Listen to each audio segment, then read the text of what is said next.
Саламатсыздар ма? Бүгінгі біздің тақырыбымыз ерекше білім алушыларға жасанды интеллект арқылы арнайы педагогиканың жетістіктерін пайдалануға бағыттау.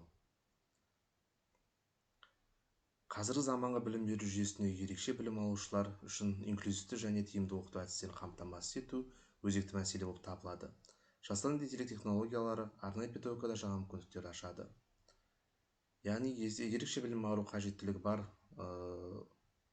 білім алушылардың санының артуы және олардың әртүрлі қажеттіліктері. Жасанды интеллект технологияларының білім беруде қолдану мүмкіндіктерінің кеңеюі.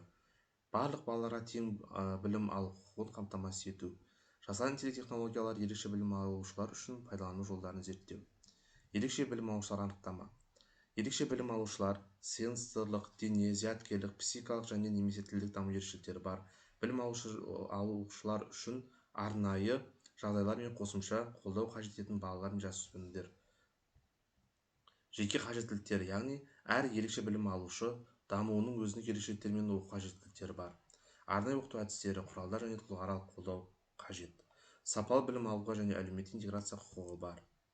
Зияткерлік даму ерекшеліктері, ақыл-ой қабілеттерінің дамуында бұзылыс немесе ерекшеліктері, сенсорлық бұзылыстар, көру немесе есту қабілетінің толық немесе ішінара жоғалуы, тіл және сөйлеу бұзылыстары, коммуникация және тілді түсіну мәселелері, дене қимыл бұзылыстары, қозғалыс аппараттарының дамуына ерекшеліктері, эмоциялық еріктік бұзылыстар, эмоцияны реттеу және әлеуметтік әрекеттеу мәселелері, кешен даму бұзылыстары, бірнеше аумақтарда даму ерекшеліктерінің комбинациясы.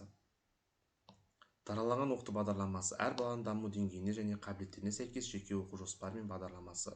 Әлеуметтік интеграция, құрдастармен қарым-қатынас және қоғамға бейімделу мүмкіндігі. Бейімделген құралдар, арнайы оқу материалдарын, техникалық көмек құралдары және қолайлы білім беру ортасы. Эмоционалдық қауіпсіздік, қолдаушы және түсіністік орта, стресс пен тревоганы азайту.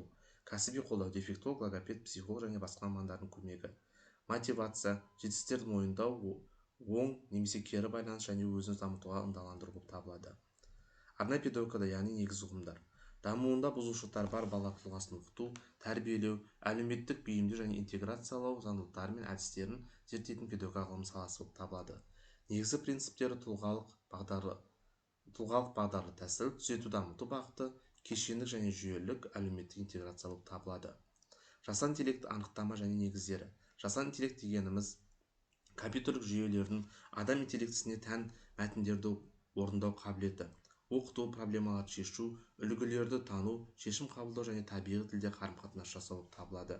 Ал негізгі компоненттері деректер, алгоритмдер, есептеу қуаты болып табылады. Жасанды интеллект технологияларының түрлері: машиналық оқыту, терең оқыту, табиғи тілді өңдеу, ұсынысты жүйелер болып табылады. Жасанды интеллекттің білім беруде қолданылуы, яғни адаптивті оқыту платформалары, автоматты бағалау, кесте оптимизациясы, жасанды интеллект тьюторлар, жоспарлау көмекшілері, ерте ескерту жүйелері, прогресті бақылау, аналитика және есептілік ресурстарды басқару болып табылады.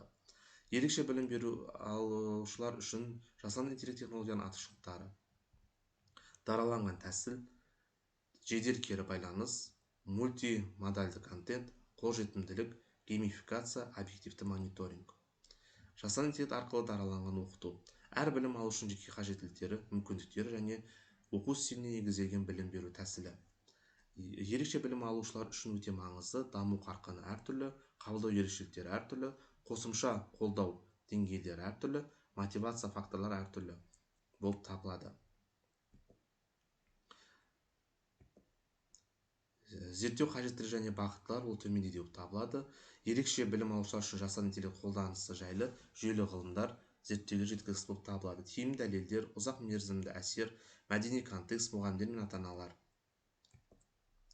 Назарларыңызға рахмет.